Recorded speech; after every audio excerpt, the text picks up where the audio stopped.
We must remember the murders of Emmett Till, Raymond Gunn, Sam Hose, and the thousands of others whose lives were destroyed by the barbarity of the lynch mob. But this bill will not do that. This bill would expand the meaning of lynching to include any bodily injury, including a cut, an abrasion, or a bruise, physical pain, illness, or any other injury to the body, no matter how temporary. Mr. President, words have meaning. It would be a disgrace for the Congress of the United States to declare that a bruise is lynching, that an abrasion is lynching, that any injury to the body, no matter how temporary, is on par with the atrocities done to people like Emmett Till, Raymond Gunn, and Sam Hose, who were killed for no reason but because they were black. Lynching is a particularly vicious kind of murder, and a federal law should treat it as such. For these reasons, the Emmett Till Anti-Lynching Act should be adopted with my amendment, which would apply the criminal penalties for lynching only and not for other crimes. The idea that we would not be taking the issue of lynching seriously is an insult to Senator Booker, to Senator Tim Scott and myself, and all of the senators, past and present, who have understood this is part of the great stain of America's history.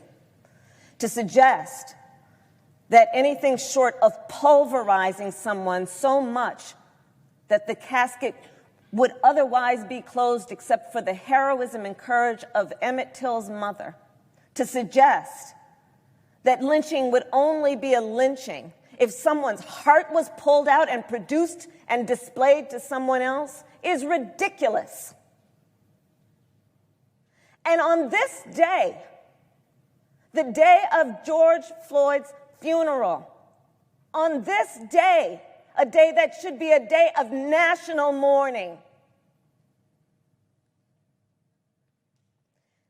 Mr. President, in 2018, the Senate unanimously passed bipartisan anti-lynching legislation, which I proudly introduced with the only other black members of this body, Senator Cory Booker and Senator Tim Scott. It was a historic moment. It marked the first time in the history of our country that federal anti-lynching legislation had been passed by the United States Senate. It passed again by unanimous consent in 2019. Senator Paul is now trying to weaken a bill that was already passed. There's no reason for this. There's no reason for this. Senator Paul's amendment would place a greater burden on victims of lynching than is currently required under federal hate crimes laws. There is no reason for this. There is no reason other than cruel and deliberate obstruction on a day of mourning. On this very day, at this very hour, there is a memorial service to honor the life of George Floyd, who was murdered on a sidewalk by a police officer with a knee on his neck. For 8 minutes and 46 seconds, George Floyd pleaded for his life, called for his late mother, and said he could not breathe. The pain experienced not only by that man, that human being, and his family and his children, but the pain of the people of America witnessing what we have witnessed since the founding of this country, which is that the black lives have not been taken seriously as being fully human and deserving of dignity.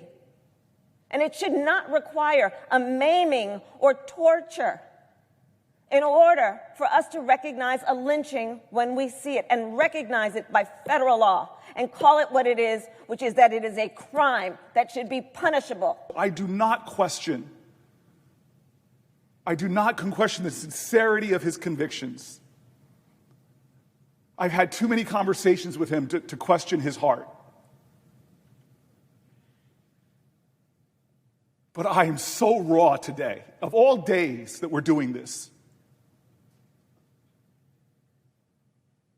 Of all days that we're doing this right now, having this discussion, when, God, if this bill passed today, what that would mean for America, that this body and that body have now finally agreed. Because I know when Congressman White, the last black person to serve in Congress before the fall, the god-awful fall of the backlash after Reconstruction fell, he gave this famous speech where he talked about the phoenix will rise, that one day black people will serve in this body.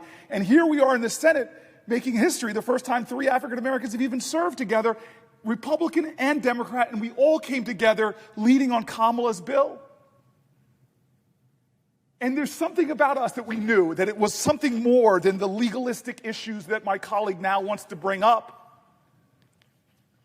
That we were a nation that needed this historic healing. And that if we passed this, it would not only do something substantive to make a difference on the books of the American federal system, but God, it would speak volumes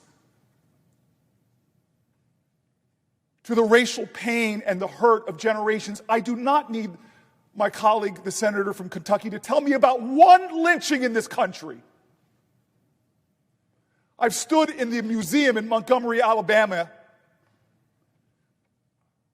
and watched African American families weeping at the stories of pregnant women lynched in this country and their babies ripped out of them, while this body did nothing.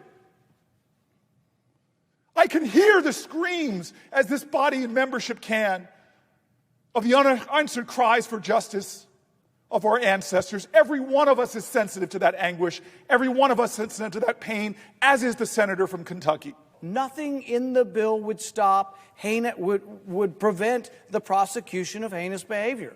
That's what's intended for. What I'm trying to do is to make sure we don't get unintended consequences.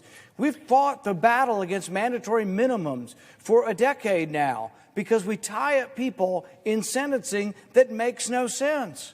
10 years for slapping someone would be an abomination, and it couldn't happen to anyone.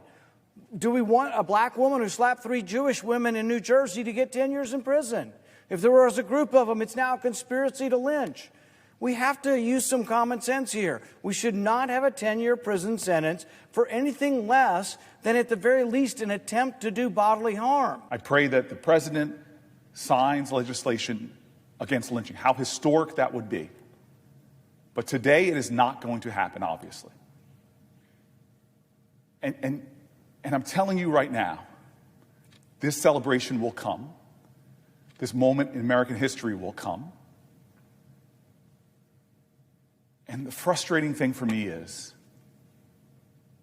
at a time that this country hungers for common sense, racial reconciliation, an acknowledgement of our past, and a looking forward to the better future, that this will be one of the sad days where that possibility was halted. But as we all know, one of the great leaders that Republicans and Democrats all hail asked that question, how long will it take? And the simple answer is not long, because the truth crushed the earth will rise again. Not long, because you reap what you sow. Not long, because the arc of the moral universe is long, but it bends towards justice. We will pass this legislation. I pray that the members of this body, as we are right now, are the ones to do it.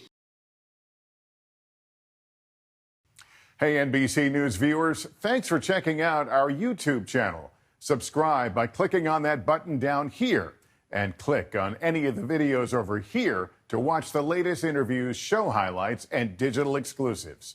Thanks for watching.